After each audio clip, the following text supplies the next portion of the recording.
Bet365 sponsors the 59th Minute FPL podcast, and they stream over 150,000 live sporting events every year, connecting you to every game that matters. Bet365 offers a wide range of markets, including first, last or anytime goal scorers. Download the app and see for yourself why it's the world's favourite online betting company. And with the Bet365 Bet Builder, you can create personalised bets and calculate the odds for any football match right there in your hands. Their app lets you watch thousands of games live, but if you can't watch it for any reason, you can stay in touch with instant match updates. Bet365 is the world's favourite online sport betting company. The app can be downloaded from Google Play and Apple App Store. Over 18s only. Please gamble responsibly. The Athletic. Before we get started today, listeners, I'm going to take a punt and say that it's likely that some of you are gentlemen of a certain age and you've spent/wasted several hours of your life playing Football Manager down the years. But if you wanted to get better at the game, you can join our very own Ian McIntosh, author of the world-famous Football Manager Stole My Life, on Tuesday the 25th of May for the Ultimate Football Manager Masterclass. Sports Interactive's Tom Davidson will deliver a top-level briefing on the secrets of FM21, and then former Rangers, Aston Villa and Birmingham manager Alec McLeish will pass on some real-life lessons from his nearly 25 years in real-life management. There are top prizes to be won too, including the opportunity to take on McLeish in a live-streamed winner-takes-all game of FM21. The event is all online and you can get your ticket for only £7 right now over at link.dice.fm/masterclass. That's really catchy, so we'll do it one more time, link.dice.fm/masterclass. Hi folks, welcome to the final episode of the 59th Minute FPL podcast of the season, and what a campaign it has been. We'll still be talking about this COVID-19 season in 20 years time. I think we'll all enjoy a break from FPL over the summer, but as always we'll be raring to go again once the game relaunches for next season. The next podcast episode after this one will be shortly after the game goes live for 2021-22, where I'll go through my initial thoughts on the player prices. It will be here before we know it. Between now and then, I'll be switching off completely and recharging the batteries. I'll be giving the Euros fantasy a miss this year. It's a Sunday deadline for Gameweek 38, 2:30pm UK time, with all 10 matches kicking off at the same time, as is always the case on the final day. I remember doing the Match of the Day challenge in Gameweek 38 last year, and I think I'll be doing the same on Sunday. The headlines from Gameweek 37: Andy Robertson and Nat Phillips were the big point scorers for Liverpool in their 3-0 win at Burnley. Robertson provided 2 assists and Phillips got himself on the score sheet as well as the clean sheet points. Joe Willock scored for the 6th game in a row as Newcastle beat Sheffield United 1-0. Chelsea beat Leicester in the big game in the battle for a Champions League place, Antonio Rudiger and Jorginho the goal scorers there. Brighton came back from 2-0 down to beat Manchester City 3-2 in a great game at the Amex. João Cancelo seeing red after just 9 minutes. Patrick Bamford continued his fine season with a goal, assist and 3 bonus for a 12-pointer against Southampton. He's been my nemesis this season. Edinson Cavani scored a contender for goal of the season, but it wasn't enough for Manchester United to get all 3 points against Fulham. Bruno Fernandes was controversially awarded the assist in that game. Ollie Watkins scored his 14th of the season as Aston Villa beat Tottenham 2-1. He's been amazing value this season, costing just $6 million in Game Week 1. He's one of the player prices I'd be interested to see once the game goes live. You can subscribe to The Athletic right now for a special price of £3.99 a month for 6 months. That's 40% off the full price of a subscription. You'll enjoy great analysis and in-depth features from the very best football writers around, as well as ad-free versions of all our podcasts. Simply visit theathletic.com/FPL pod to take advantage of this special 40% discount. That's theathletic.com/FPL pod. Having had a look through the minutes played by all players in Game Week 37 this morning, we have a high-profile new member to the 59th Minute Club. Welcome, Leicester's James Maddison. What a disappointing end to the season it's been for the Leicester midfielder. Just one more game week to go, so keep an eye on those clocks, see if there's any more late joiners to the club that nobody wants to be in on the final day of the season. A quick review of Gameweek 37. How did it go for me? My transfer, I got rid of Jota and I brought in Saint-Maximin, which obviously didn't work out great. No attacking returns from Saint-Maximin. He's now yellow flagged as well, so he's a doubt for the final day. Hopefully he shakes that off and he's okay. In hindsight, Willock was the Newcastle midfielder to go for. I finished on 49 points, which gave me a small red arrow, 42k to 43k. So as long as I can stay inside the top 50k this weekend, I'll view it as a satisfactory season, all things considered. Captain Salah blanked, but that didn't matter too much because the other high-profile captains like Kane and Bruno didn't do much either. The players who got me the points, the Pickford and Luka Dean double-up, came up trumps against Wolves. Trent got the clean sheet and Antonio returned 9 points, and that could have been more if Declan Rice didn't miss that penalty because Antonio won it, so that would have been another assist. Apart from that, it was blanks all around. The final Watchlist update of the season. I'm already looking forward to building my Game Week 1 watchlist for next season whenever we can. Players removed this week. 2 Spurs guys, Reguilon, who had a nightmare in the last game, and Gareth Bale is gone as well because he didn't start. And I just don't like the fixture against Leicester. Tottenham are really poor during the week, and I don't like that fixture against Leicester, who have it all to play for on the final day. So I won't be buying a Spurs player this week. I also won't be buying any Manchester United players because I think there's a big chance of rotation with that Europa League final just a couple of days later. So the likes of Bruno, Greenwood and Cavani have all been removed from the watch list. Aguero is gone as well. There's a question about him later, so I will come back to him. More importantly, which players have I added to the watch list? Patrick Bamford, that man again, on the watch list, off the watch list all season. In my team, out of my team, he punished me again during the week. So very good fixture against West Brom. Fans will be back at Elland Road, so I can see Bamford finishing the season with a bang. Iheanacho came off the bench against Chelsea to score. I would expect him to be back in the starting 11 for the Tottenham fixture, so I quite like Iheanacho for that one. And I've added 3 Liverpool players. Because I sold Jota last week, I've got a spot for a third Liverpool player now. I've got Trent and I've got Salah, and there's a very good chance I'll get a third one for the Crystal Palace fixture. Again, Liverpool have it all to play for, so I like buying players this week who still have something to play for. So Robertson, who had a big performance midweek. Nat Phillips, just really good value and a big goal threat as well. And Sadio Mane as a differential. So all of those 3 have been added to the watch list along with Bamford and Iheanacho. 10 Twitter questions to tackle now. Thanks as always to everyone who sent them in over the course of the season. First one this week is from FPL AO. How many points do you think you could realistically turn around on the final game of the season? My mini league is 26 points ahead. Is it possible? And if so, how do I do it? So I've mentioned this story quite a few times, but it's probably my fondest ever FPL memory was going into Game Week 38 and I was 31 points behind. And I managed to win the mini league by maybe 3 or 4 points, maybe even 5 or 6. So anything is possible on the final day. On that occasion, for me, my rival who was in first had Alexis Sanchez, who I knew he would captain. So I went against the grain, brought in Theo Walcott, who played for Arsenal at the time as well, captained him.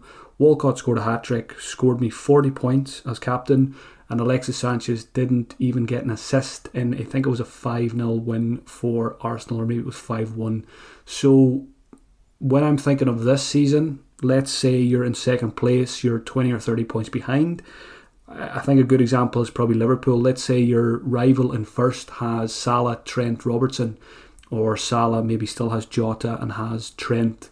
If they don't have Sadio Mane, I think that's a good example here. Your rival will very likely captain Salah. So what you could do is, even with a free transfer, you could go Salah to Mane. Or if you don't already have 3 Liverpool players, you can bring in Mane somehow, give him the captain's armband, and hope he does a Theo Walcott, basically. Hope he gets the hat-trick on the final day. You've also got to hope Salah has a very quiet game, which anything's possible in one fixture. So there's probably a couple of other examples. A lot of people have Rafinha, so you could get Harrison and captain Harrison and hope he massively outscores Rafinha. Little things like that. You've got to go against your rival and do as much differently as possible. But the main thing to have is hope and belief, because the famous saying goes, it's not over until a fat lady sings, and that fat lady doesn't sing until 6 p.m. on Sunday. So, have a think, have a look at your rival's team, see where you can be different, and just go for it. You don't want to end up Sunday evening saying, I should have took a risk, because if you captain Salah and your rival captain Salah, it's very unlikely you're going to close a 30-point gap in one game week. So yeah, you've got to take a couple of risks. Question from FPL Jack: is it ever worth taking a hit in game week 38? I'm concerned about Bruno and Shaw being completely rested, or worse, coming on for a 1-pointer. So usually I'm not really keen on hits for the final day of the season, because when I take a hit, I like to give it a couple of weeks to pay itself back. But I do think there will be managers this week who are in a scenario where you can make a very strong case for a -4 or even a -8. The main thing is, if you're at risk of not getting 11 players out, let's say you've got a couple of issues on your bench, if you've got quite a few players that are rotation risks, I think a lot of us have concerns over our goalkeepers. We've seen a few more goalkeeper switches during the week as well. So yeah, you've got to weigh it up. If there's a big risk that you don't get 11 players on the pitch this week, I think it's absolutely fine to take a -4 in that scenario. Also, if you're one of those people trying to make up ground in a mini league, or let's say you're 70k and you want to get to the top 50k, or if you're 20k and you want to get to top 10k, then you can probably make a case for a couple of hits there to really go for it. And to bring in those differential players that could bang on the final day with a good fixture. So yeah, I think you can take hits on the final day of the season, but it all comes down to what kind of scenario you're in and what your goals are basically for the final game week of the season. For me, I'm like those teams that are mid-table at the moment. I'm on the beach. I've probably been on the beach as an FPL manager for 3 or 4 weeks now, so I'm not really bothered about what happens. So I'm probably just going to make one transfer, avoid the -4. I think I should be able to get 11 players out without any issues, so I'm just not going to take a hit on the final day of the season. Question from Niku: who's the best goalkeeper to own in Game Week 38? Niku has a spare transfer and is considering using it on a goalkeeper. So it sounds a bit boring to use your last transfer of the season on a goalkeeper, but if you've got a really strong 10 outfield players, then absolutely, if your goalkeeper is your weak link, you should fix it, no matter whether it's game week 4 or game week 38. So who's the best goalkeeper to own looking at the fixtures?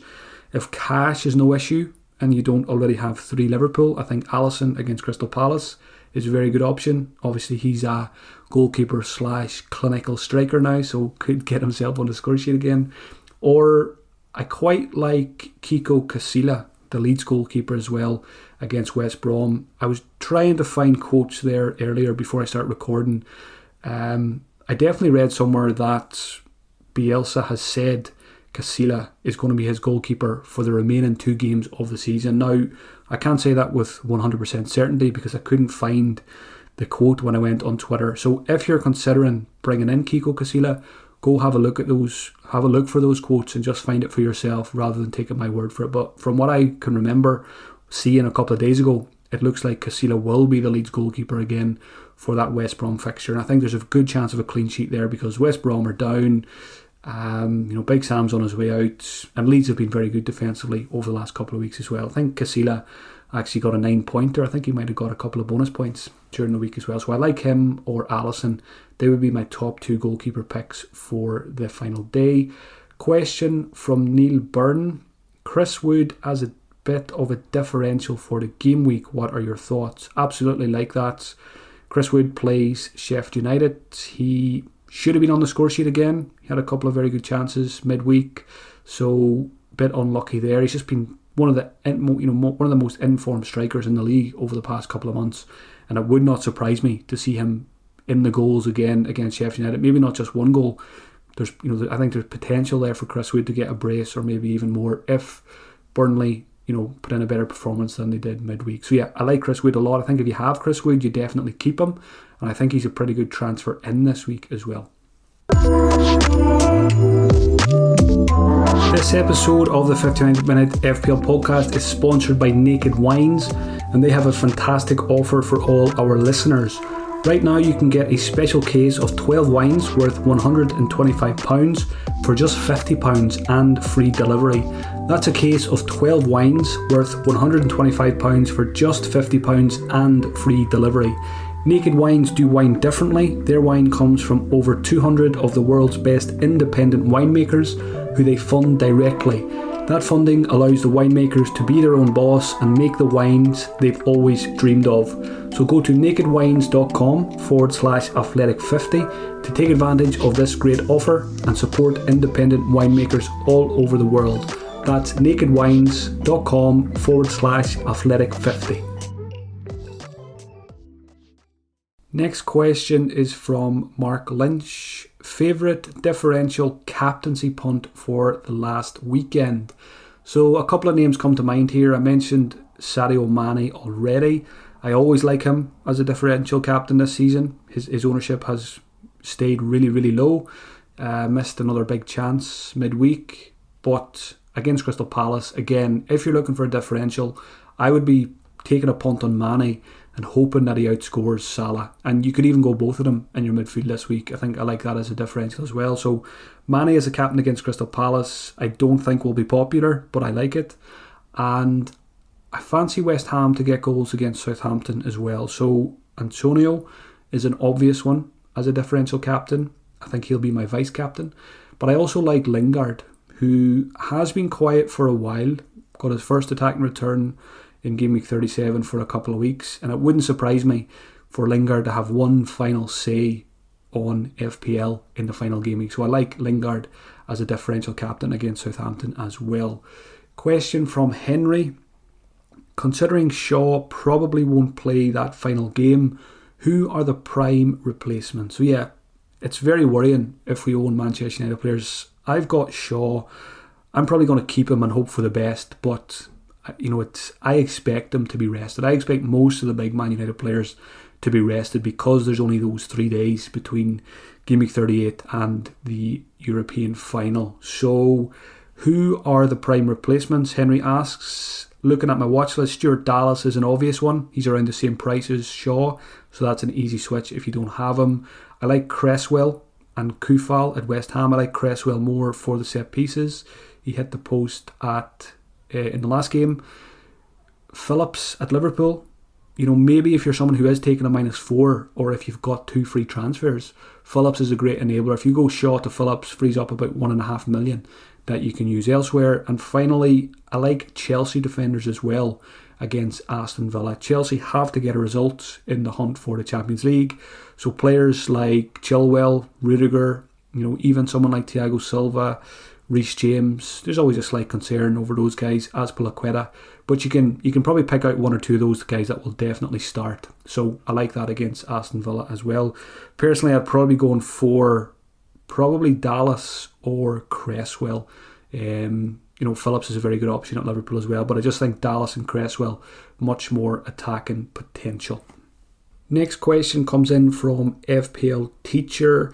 Top 3 picks for a free hit in Game Week 38 for each position. So I'm just going to ignore the goalkeepers here because I think goalkeepers is quite tricky and I've already mentioned a couple of them already. So top 3 picks for each position if I was on a free hit or a wild card this week. Defenders are easy, I think. Trent, Robertson, Dallas. I think they pick themselves. Midfield is not as easy. I think Salah is an easy pick. Rafinha, probably an easy pick as well with a very good fixture. The third midfield pick was the one I found hardest here, and I went Lingard first and then I deleted it and I put in Willock against Fulham because quite simply when you've got a player who's scoring in every game, it was a bit like Lingard a couple of weeks ago.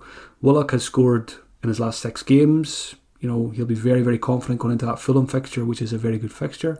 So I expect to see Willock on the score sheet again for those reasons. So I like Willock as a cheap free hit player. And up front, again, I think this is probably pretty easy. Antonio against Southampton, Bamford against West Brom, and Chris Wood against Sheffield United. I think that would be my front 3 on a free hit this week. Question from Cheeto Chip. Hi General, inside the top 10k for the first time ever at 8,400. My goal is to stay there. My team is healthy and it's fairly template and I've got one free transfer. I'm assuming a hit would be inadvisable given that I am trying to protect my rank. I'm thinking Calvert-Lewin to Bamford as he is highly owned and could do damage. So yeah, basically Cheeto Chip answers all of his own questions here, or her questions. If you are where you want to be, if you want to protect your rank, what I would say is don't take any risks this week. And I would be very reluctant to take a -4 if you are where you want to be. So in this scenario, I think it's a no-brainer. Calvert-Lewin plays against Man City. Really tough fixture. You can't really be expecting too much from him there. He's been disappointing recently anyway. And Bamford's highly owned, in form, great fixture. So I fancy Bamford. 9 times out of 10, I would fancy Bamford to outscore Calvert-Lewin looking at the fixtures on the final day. So I would do Calvert-Lewin to Bamford, and that should secure your place in the top 10,000. Question from John Lawler. Aguero, yes or no? So at the time of recording on Thursday, the answer to this is no, because we still have doubts over his fitness. We need to basically see what Pep Guardiola says on Friday in his press conferences. If Pep comes out with a positive update on Aguero, and what we really want him to say is, yes, Sergio is fit, Sergio is going to play, then yes, I think it's okay to take a punt, but just because he's fit doesn't mean he's going to start. He very unlikely would get 90 minutes, given that he's had a few niggles. Last game, Pep will probably take him off. So, yeah, I'm not keen on the Aguero punt, given that there's a lot of other strikers who I've already mentioned who've got really good fixtures. So I would probably lean towards those, and definitely if we don't get a positive update on his fitness. The final question for the season is from FPL Invincible, and that's what I hope to be next season. Do you think Calvert-Lewin to Antonio is a no-brainer transfer for the last game week of the season? Yeah, so the previous question was Calvert-Lewin to Bamford, which is a really good transfer, and I think Calvert-Lewin to Antonio is equally as good. West Ham still playing for a European place. Antonio got his goal in the last game, so I think when it comes down to Antonio versus Bamford again this week, I would be asking myself, who's more likely to play 90 minutes? And I think it's probably Antonio, because we've seen Bamford get those early substitutions. Leeds don't have as much to play for as West Ham do, so I would still be leaning towards Antonio, but we've seen what going against Bamford has done for me on many occasions this season. So again, personal preference, there's very little between those two. I think both transfers are good transfers this week. Moving on to captaincy now for Game Week 38. For me, it's going to be Mohamed Salah at home to Crystal Palace. I'm not going to overthink it. Liverpool need to win. Salah looks extremely hungry in the last couple of games for the Golden Boot. He's almost trying too hard, I would say. So I'm hoping for goals from him on the final day of the season. Other Liverpool options I think are good captains as well. If you've got Mane, I think he's a great differential captain. Trent is a good option. Even Robertson I like as a captain for the final day. I think I remember 2 or 3 seasons ago, I think I remember Robertson having a massive Game Week 38. So there's a couple of nostalgic reasons there as well. I think it was the same day Patrick Van Aanholt and Robertson both had a very big final day of the season. So Robertson, if he does what he did in Game Week 37, he will return a healthy score in Game Week 38 as well. Other options, Bamford, Rafinha, Harrison, even Dallas. I like all of those Leeds guys as captains against West Brom. I fancy them to put in a big performance in front of their fans. I like Antonio as a captain against Southampton. Looking at the other fixtures, I don't love them. Leicester versus Tottenham, don't really like that for Harry Kane. Wolves versus Manchester United, rotation concerns over the United guys, and Manchester City versus Everton. Who knows what kind of team Pep is going to put out for that. So I think Liverpool is the place to go for captaincy. Leeds guys would be my second choice, and then Antonio would be a close third. Looking at my potential transfer for Game Week 38, unfortunately, my last transfer of the season is probably going to have to be in defence, because that's my weak area. I've got Joel Ward against Liverpool. Don't want to play him. I've got Saiss, plays Manchester United and may not even start. Luke Shaw, question marks over whether he starts. Luka Dean plays Man City, so Trent is the only one of my 5 defenders that I can be confident in this week. So I've got 3 or 4 million in the bank, so I can basically remove Joel Ward for anyone in defence. So I think most likely will be Andrew Robertson to go for that double up with Trent Alexander-Arnold. The other option is Stuart Dallas, who again haven't owned enough this season. He's been doing well recently as well and could go big on the final day. So for me, I think it'll come down to Ward to either Robertson or Dallas. But I also need to see what the story is with Saint-Maximin's injury. I do have Emile Smith-Rowe as my first sub, so I could just hang on to Saint-Maximin. Even if he doesn't play, hopefully Smith-Rowe gets another start and I can play him. So again, I'm pretty sure I won't take a -4, and I am pretty sure that I will make a transfer in defence. So regardless of what the story is with Saint-Maximin, I'll probably hold him and just see what happens. I want to say a huge thank you to you, the listener, for taking the time to listen to the podcast this season, whether you've been here since Game Week 1 or you joined us halfway through the season. I hope it was helpful. I hope it helped you to achieve your goals and to win those all-important mini-leagues. I look forward to having you back next season as we go again in the hunt for the ultimate prize together, which is winning FPL outright. If you'd like to support me as a full-time fantasy manager, check out patreon.com/FPL General. Best of luck to you all for the final day of the season, and I'll talk to you again when we know the player prices for next season. Have a great summer break and enjoy the Euros. The Athletic.